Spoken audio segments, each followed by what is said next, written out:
요한복음 15장 1절로 8절 말씀입니다.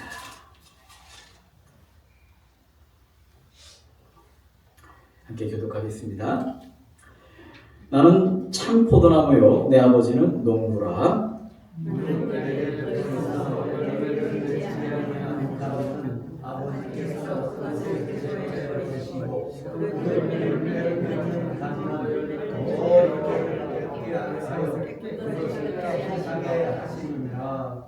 너희는 내가 일러준 말로 이미 깨끗하여 졌으니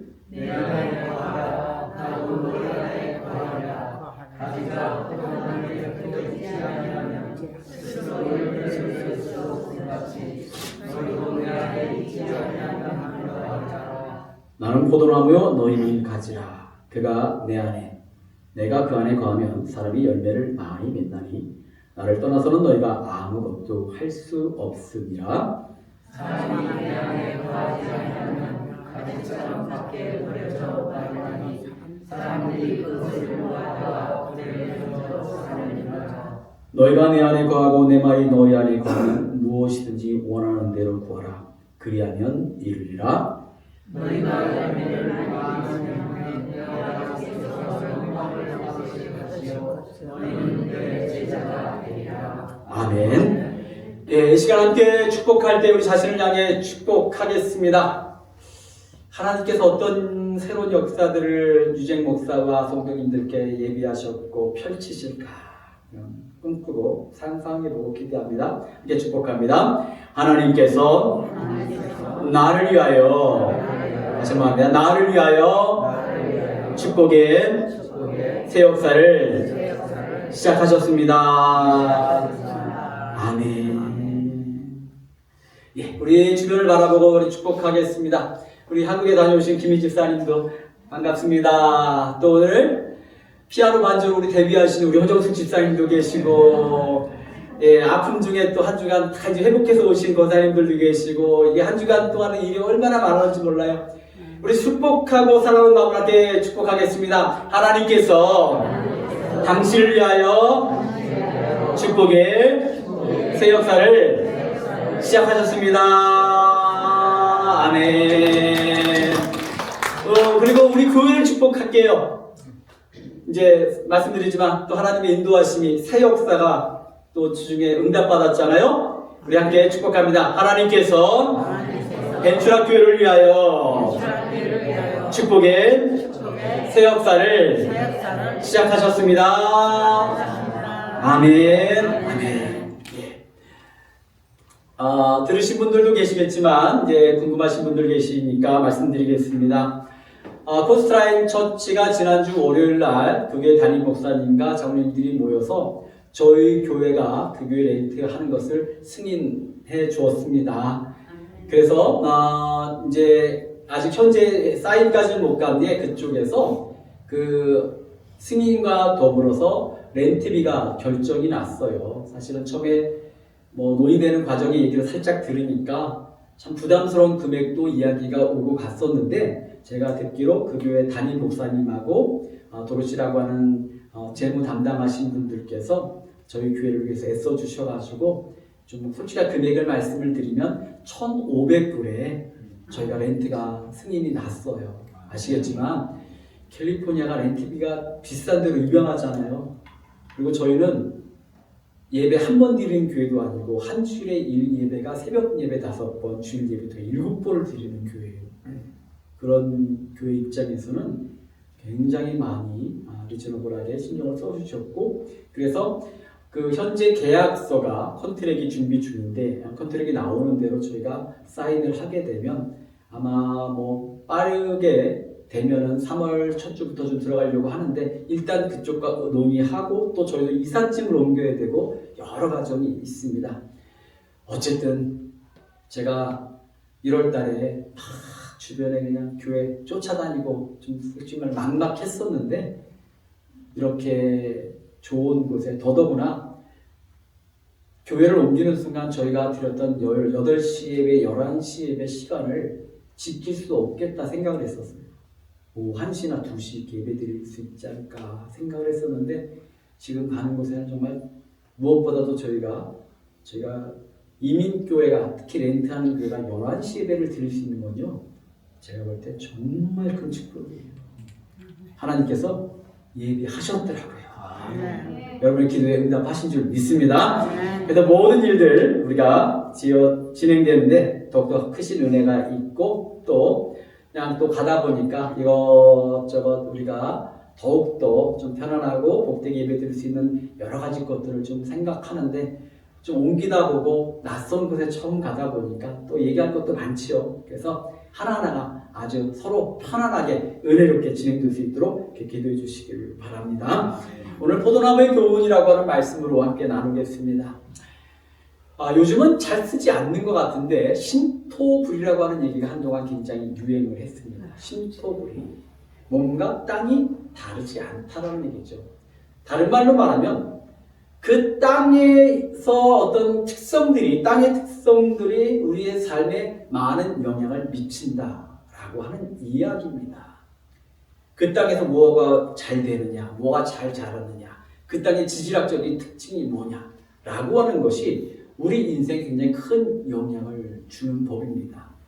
근데 이와 같은 영향이 사실 성경에도 굉장히 많이 나타나 있어요.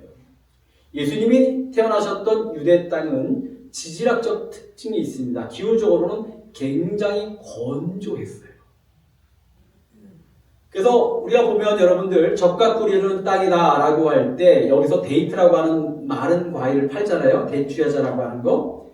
그것은 꿀을 첨부하지 않아도 그냥 그 과일을 모아만 놔도 거기서 꿀이 막 건조한 땅에서 잘 되는 대추야자가 굉장히 유명하죠. 예수님이 사시는 땅에는. 또 이 땅의 특징 중에 하나가 지질학적으로 석회질이 굉장히 많아요.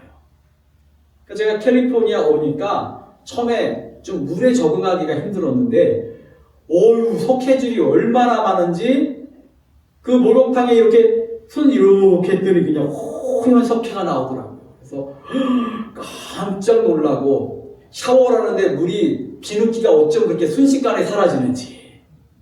어쨌든 땅의 기후가 미치는 영향들이 많아요.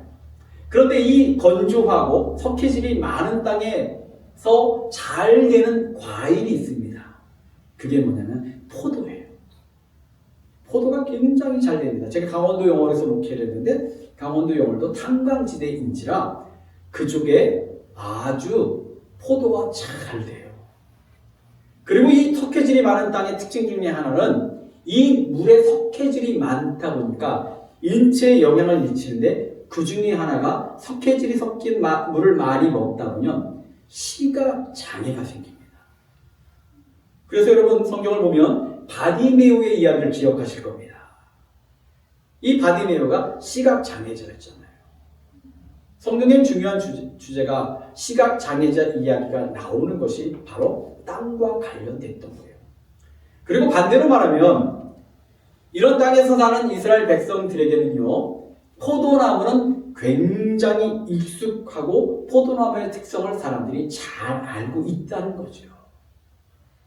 사실 저희들은 포도를 좋아하고 포도나무를 보셨지만 포도나무의 특성을 알 만큼 그렇게 익숙하진 않은데, 유대인들에게는 포도나무 하면 특징들이 너무 익숙한 거예요. 그래서 예수님께서 말씀을 가르치실 때 포도나무를 통하여서 비유적으로 우리 인생에 대한 가르침을 주셨어요. 그것이 오늘 요한복음 15장 1절로 8절에 나온 말씀입니다. 이 포도나무는 몇 가지 특징이 있는데 이 특징들이 우리 인생에 정복시켜 볼 때 주는 교훈이 있습니다. 그것을 몇 가지나 생각해 보려고 합니다. 첫째는 포도나무는 매년 껍질을 벗겨야 된다는 거예요. 한번 생각해 보세요. 나무 중에 매년 껍질을 벗기는 나무가 있나요? 나무 중에 껍질을 그렇게 다 벗겨버리면 상당히 많은 나무가 죽을 겁니다. 아마 춥거나 덥거나 하면 나무도 옷을 입어야 되는데 껍질을 벗기질 않아요. 근데 포도나무는요, 저도 어릴 때 경기도 안산에서 성장할 때 포도나무들이 있었고 봄이 되면 농부들이 껍질을 벗겨요. 여러분 보신 분들이 계신지 모르겠지만 포도나무 껍질은 굉장히 얇고 드라이하죠.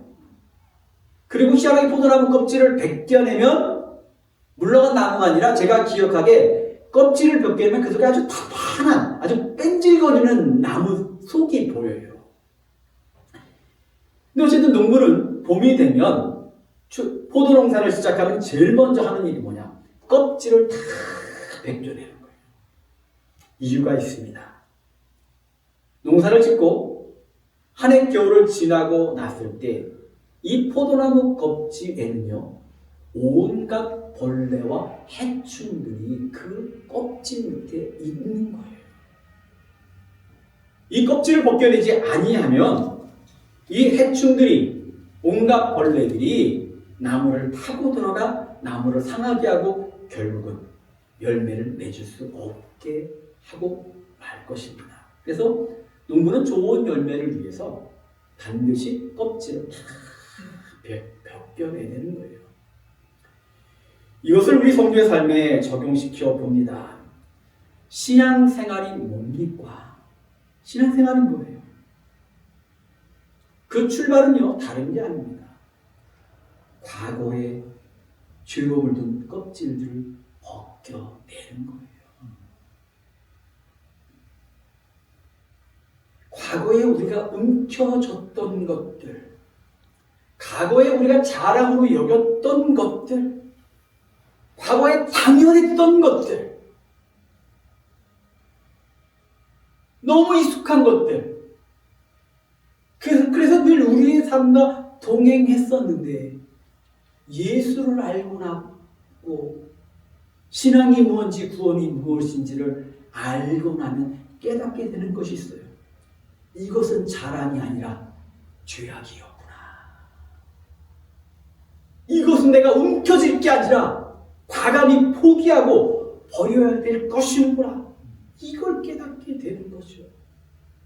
더 나아가 이 말은 뭡니까? 바로 회개라고 하는 거예요. 감리교회 창시자 요한 웨슬리 목사님 말했습니다. 회개는 믿음의 문을 여는 것이다. 회개하지 않으면 결국 믿음의 영적인 세계로 나갈 수가 없는 거예요. 왜냐하면 죄로 가득하기 때문에 죄의 껍질이 우리를 둘러싸고 있으면 그 부정하고 죄 많은 모습으로 하나님께 예수님께 나아갈 수가 없기 때문인 거예요.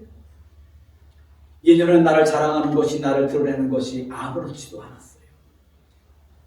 생각해보세요. 사람의 많은 언어가 70%는 자기 자랑입니다. 그렇지 않아요? 그냥 요즘에 보면요 사람들의 얘기 속에 자기 자랑이 얼마나 많은지 몰라요. 또 사람들의 상당수가 이야기가 뭡니까? 뒷담화죠. 남 헐뜯는 얘기예요. 자기 자랑 아니면 헐뜯는 얘기, 그리고 자기 중심적인 얘기, 내 생각에는, 내 경험에는, 내가 알게.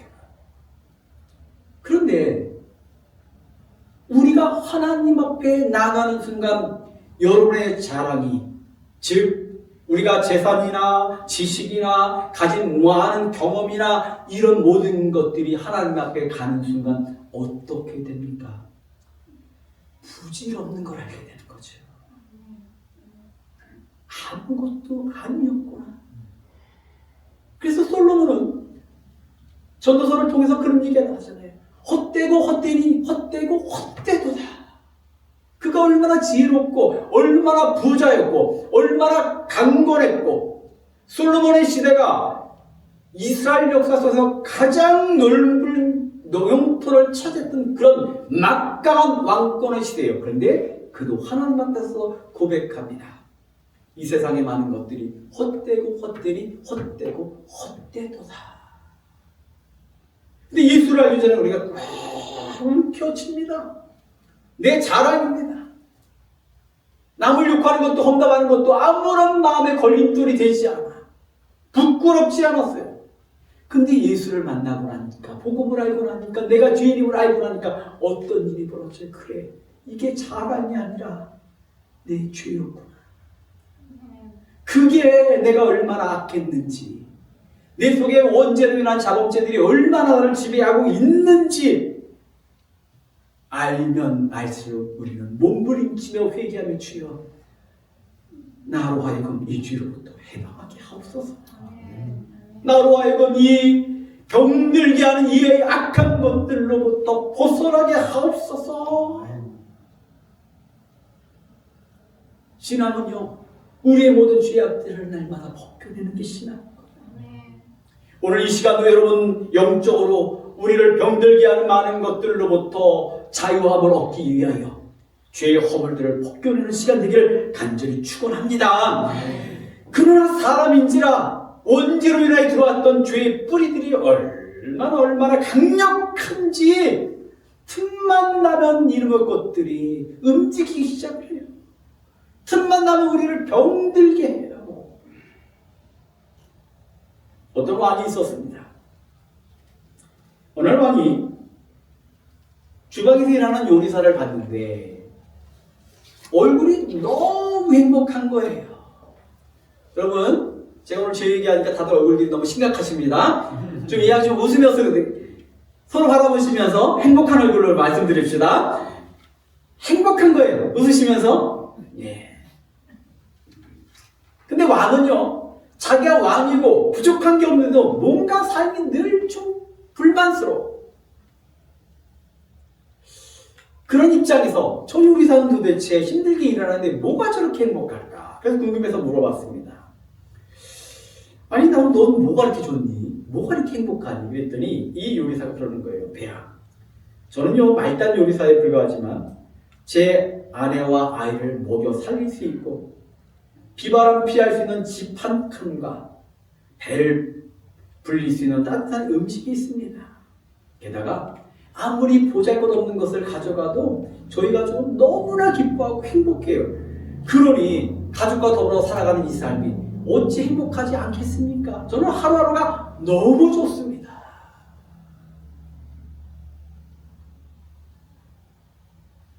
다들 남의 얘기처럼 여기시네요.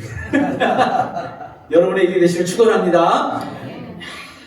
없는 거 바라보는 게 아니라, 야, 그래도 우리가 이렇게 서로 같이 예배드리고 정말 하나하나 얼마나 좋은지, 그렇게 살아가는 삶, 복된 거죠. 그 왕이 저런 사람도 있구나 하고서 생각을 하다 그 나라의 재상과 만나서 얘기를 했어요. 저 사람이요, 오늘 얘기를 해본데 어쩜 그렇게 삶이 행복한지 몰라. 정말 부럽다고 그랬더니 그 재상이 씩 웃으면서, 배야, 그 요리사는 아직 99의 노예가 되지 않은 것 같습니다. 왕이 묻습니다. 99의 노예? 뭔 소리냐고. 배야, 그러면 제가 시키는 대로 한번 해보십시오. 저 요리사를 한번 테스트 한번 해봅시다. 내일 아침 밤사이에 부활을 시켜서 그 요리사 문 앞에 금전 99개가 든 걸 그 앞에 던져놓고 오십시오. 그래 한번 해봅시다. 그래서 왕의 명령을 받은 한 사람이 그 요리사의 문 앞에 금전 99개가 든 주머니를 던져놓고 왔어요. 그 요리사가 문을 열고 아침 문을 열고 나오는데 99개의 금전이 들은 주머니를 발견했어요. 여러분이라면 어떻겠어요? 와, 소리를 지르는 상황이죠? 이 사람도 그랬을 거예요. 그래서 와서 열고 세다 보니까 금전이 99개야. 이 사람이 그 99개를 세고 나서 무슨 생각을 했을까요? 무슨 생각을 했냐면, 한 개가 어디 떨어졌나 보다. 원래 100개인데 한 개가 실수나 아니면 자기가 들고 올 때 실수로 떨어뜨렸나 보다 해가지고 문 밖을 나가서 금전 하나를 찾기 시작하는 거예요. 근데 원래가 99개니까 찾을 수가 없죠. 이 사람이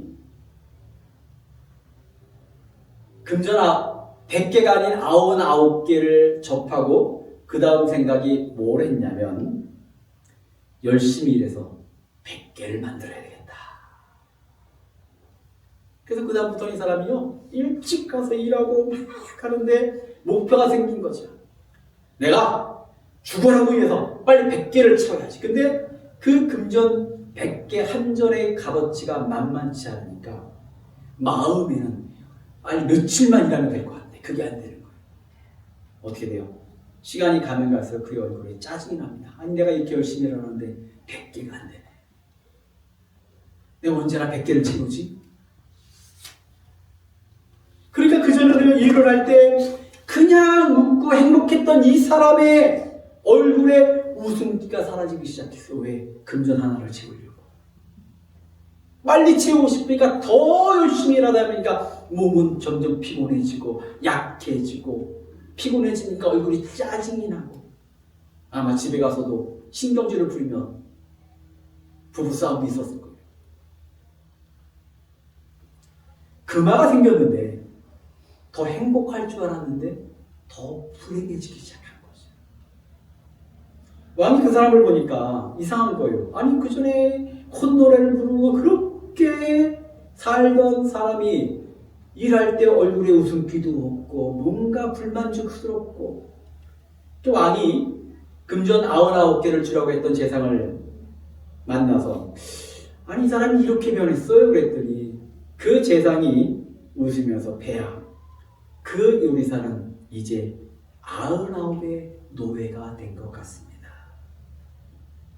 99의 노예란 뭐냐면 가진 것이 아무리 많아도 만족하지 못하고 부족한 일을 채워 100을 만들기 위해 줄뚱살뚱 살아가는 사람이라는 거예요.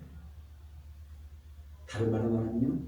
내가 가진 것을 바라보지 못하고 없는 것을 바라보며 괴로워하는 것. 그게 인생인 거죠. 근데 그게 남의 얘기가 아니라 사람들은 다 그런 속성이 있는 거예요. 물론 여기 계신 분들이 그렇다 생각하지 않습니다. 그런데 그러지 않을 뿐이지 그럴 수 있는 가능성은 누구나 있다는 거예요. 그래서 우리는 영적으로 관리해야 되는 거예요. 영적으로 이를 살펴야 되는 거예요. 말씀 앞에 서서 하나님 앞에 서서 하나님 제가 예수를 그렇게 오랫동안 믿어도 어떻게든 이 순간만 되면 제 욕심이 튀어나오지요. 내가 그렇게 오랫동안 기도했어도 어쩜 이 순간에 내가 나를 참지 못하고 내가 범죄했는지. 여러분 그럴 때 있잖아요. 잘 믿고 선하게 살다가도 어떤 순간에 내가 그걸 넘지 못해갖고 통곡하고 그때 내가 참았어야 되는데 내가 그때 신앙을 이겼어야 되는데 내 욕망과 욕구가 튀어나와 범죄한 순간들 내 감정을 잊지 못한 순간들 그래서 포도나무는 1년에 한 번 껍질을 벗기지만 여러분 우리는 시간마다 예배의 시간마다 회개하기를 축원합니다. 왜냐하면 그런 것이 언제 움직일지 몰라.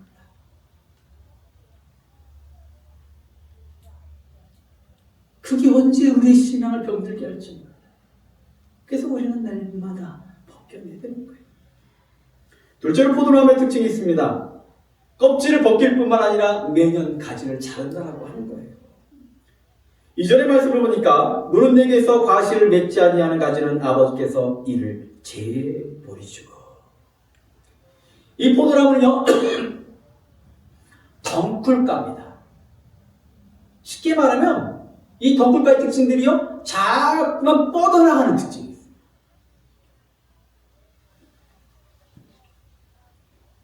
근데 이게 잘라주지 않으면 한두 껍질씩 펼쳐지는데 길게 자라면서 포도나무의 가장 중요한 열매를 맺는 데는 부실해진다는 거죠.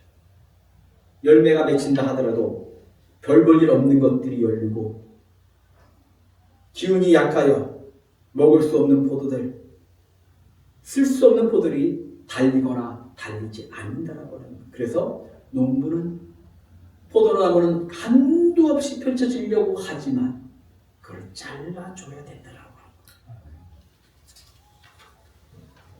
사람도 마찬가지입니다. 사람은요, 자, 그만 펼쳐지는 것이 있는데 사람에게는 생각의 가지들이 끝없이 펼쳐질 때가 있어요.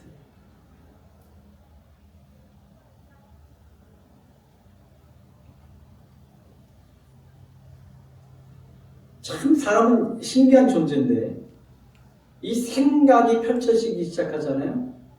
그것을 잘라내지 못하면요 외부와 차단되기도 해요. 그게 정신병이에요.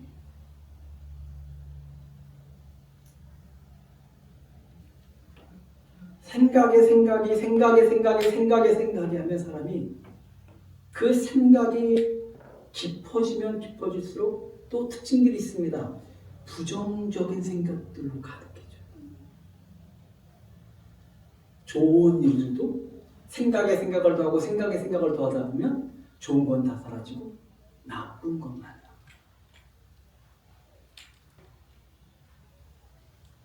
기우라고 하죠. 쓸데없는 걱정을 하기도 합니다. 학자들이 연구해 보니까 사람들이 걱정하는 거의 99%는 일어나지 않은 일이라고 하는 거예요. 생각의 뿌리. 우리 육체에 많은 것들이 자꾸만 펼쳐져요. 그 이유가 뭔지 아십니까? 사람에게는요, 욕시삼형제가 있대요. 욕시삼형제. 이게 뭐냐면, 인간에게는 욕시삼형제가 있는데, 외모는 비슷하지만 성격이 다른 삼형제가 있습니다. 첫 번째가 뭐냐면, 첫째가 욕구라고 하는 거예요. 사실 욕구는 본질적으로 필요한 겁니다. 욕구라고 하는 건 뭐냐면, 수면욕, 자고 싶은 거. 저도 이전에 감기로 한참 아픈데 제가 표현하기를 겨울잠 잤다 그랬어요. 이 새벽기도 끝나고 약 먹고 자고 밥 먹고 나서 또 자고. 그래서 제가 아내에게 내가 1년 동안 못 잔 잠을 자나 보다. 그냥 자게 하니까 자자. 뭐 잠도 하나님 주시는 거 아니에요? 사랑하시는 자에게 잠을 주신다 생각하고 그냥 실컷 잤어요. 사람이 약하면, 피곤하면 자야 돼요. 또 먹어야 합니다. 식욕이 있죠. 종족 보존의 욕구들이 있습니다. 이건요, 필요한 거고 아주 중요해요. 그런데 둘째 아들의 이름이 뭐냐면 욕심이라는 녀석이 있어요.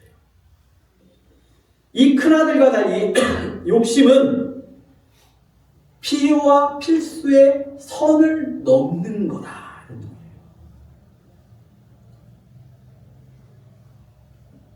다시 말하면 굳이 없어도 되는데 하나만 있으면 되는데 2개, 3개를 이 얘기 듣다 보니까 제가 저희 아들 녀석들 나가 살다가 짐 싸고 집으로 들어왔잖아요. 그냥 막 다 갖다 버리고 싶었어. 웬놈의 신발이 이렇게 많아. 아니 무슨 신발이 색깔별로 검정, 흰정, 뭐 이건 뭐에 신는 거고 이건 뭐에 신는 거고 우리 둘이 살아도 넉넉지 않은 집에 갑자기 애들 2녀석이 신발을 잔뜩 들고 와가지고 쌓아놓는데 화가 나고 다 갖다 버리고 싶은데 저희 아내는 참아. 요즘은 다 그런 시대이긴 하지만 제가 볼 때는 뭐 이렇게 불필요한 필요 이상의 것들을 갖고 있는 거죠.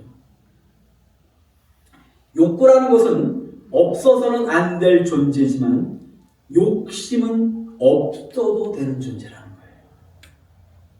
욕심은 없어도 되는 존재다. 가끔 우리 생각해보냐, 밥 한 끼 먹을 때 진짜 빵 한 쪼리가리 커피 한 잔 먹어도 한 끼가 되는데 어떤 때는 먹으면서 이게 사람이야 짐승이야 이러면서 먹고 앉아있잖아요. 필요와 필수를 넘어선 순간 이게 욕심이야. 없어도 되는 존재, 이게 욕심인 거죠. 근데 이 욕심의 집안에 욕구, 욕심 막내가 있습니다. 막내가 보통 철이 없다 그러죠. 이 철없는 마지막 이름의 욕망이라는 거예요. 욕구가 꼭 필요한 존재고 욕심에는 없어도 되는 존재라면 욕망은 어떤가 하면 있어서는 안 될 존재라는 거죠. 있어서는 안 될 존재. 욕망은 우리로 하여금 불타오르게 합니다. 가끔 그렇잖아요. 뭔가 확 마음이 확 쏠려. 걷잡을 수 없이 그거 없으면 아무것도 없어도 아무렇지도 않은데 그거 아니면 안 될 것 같고 그거를 해야 될 것만 같은 마음에 휩싸여가지고 견디지 못하고 그 욕망에 휩싸여서 가지 말아야 길을 가는 사람들이 있다고 해요.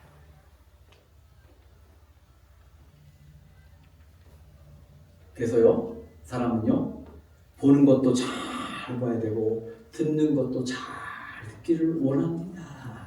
참요, 가끔 한국의 광고가 나오면 어쩜 그렇게 기가 막히지. 그까이 거 없어도 되는데 광고를 보면 없으면 큰일 날 것 같아. 근데 사람이 처음에는 아유 뭐 저러라 하다가도 듣다 보면 보다 보면 내 마음을 뺏겨서 생각이 가지를 펼쳐지기 시작해서 어느 순간 나도 모르게 거기에 가 있는 거죠. 저는 그래서요 때로는 예배 시간이 중요하다 생각합니다. 인간의 욕구와 생각들로 생각에 생각을 더하고 마음에 마음을 더하는 우리 인간의 특성을 아시기에 하나님께서는 매주일마다 예배를 드리게 하셨어요.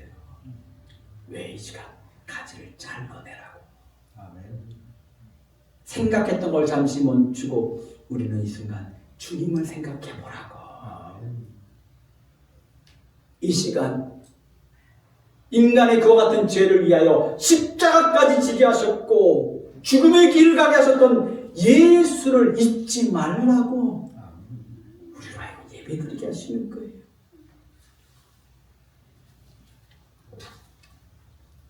오늘 이 시간 우리의 생각에 줄기들이 주렁주렁 달려서 욕시 삼형제에 끌려가는 존재가 아니라 성령께서 말씀께서 주의 은혜로서 잘라낼 것 잘라내고 정말로 하나님이 원하시는 존재로 거듭나는 시간 되기를 간절히 원합니다. 그러기 위해서 무엇보다 다른 것이 아니라 5절의 말씀과 같이 나는 포도나무요 너희는 가지라. 그가 내 안에 내가 그 안에 거하면 이 사람이 열매를 많이 맺나니 나를 떠나서는 너희가 아무것도 할 수 없습니다. 그가 내 안에 내가 그 안에 예수 안에 거하시기를 간절히 축원합니다. 오직 예수 안에 거하셔야 돼요. 온전한 예수, 말씀이 전하는 예수, 성령께서 깨닫게 하시는 예수. 그런데 오늘은요 많은 사람들이요 예수를 내 마음대로 표종시켜.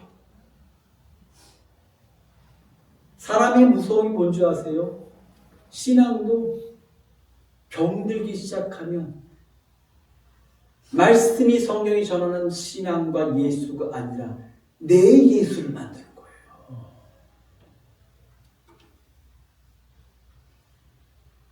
내 예수가 아니라 성경이 전하는 예수를 온전히 깨닫기를 간절히 원합니다.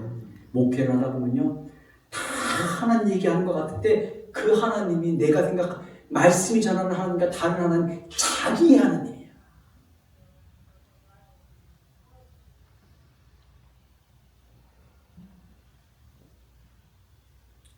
예수님은 이 땅에 우리의 죄 때문에 십자가를 지신 줄 믿습니다. 우리의 욕망을 위한 예수가 아니에요. 많은 사람들이 자기의 욕심과 경험과 지식에 기반한 예수를 믿으며 그것이 신앙인 줄 아는데 그것이 아니라 예수를 알면 알수록 나의 모든 것들은 죽어지고 하나님의 역사가 드러날 줄 믿습니다. 그때 열매가 맺혀지는 거예요. 예, 이제 말씀 마칩니다. 시간 함께 기도하시면서 우리의 껍질들, 우리의 가지들을 잘라내는 조집사님, 네, 나오셔서 우리 함께 피아노 반주 함께 드릴 때 시간, 회개 시간이 있기를 원합니다. 주여,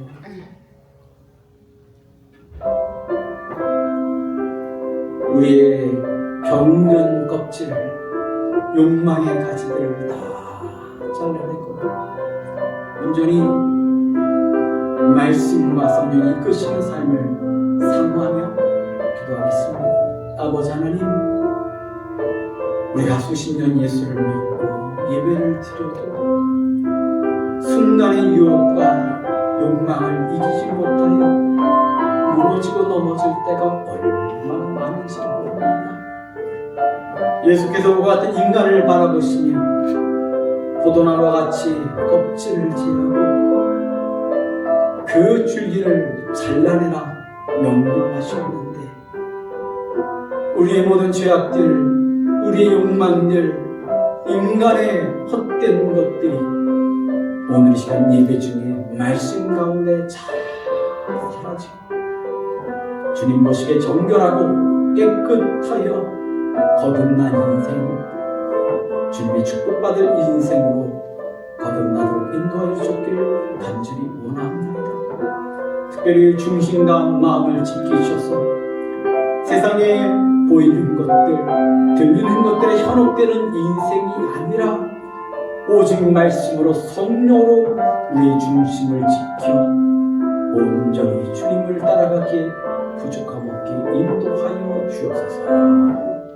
오늘의 말씀 가운데 결단하고 주의 뜻대로 사는 주의 백성 되기를 간절히 원하며 이 모든 말씀 예수님의 이름으로 기도드렸사옵나이다.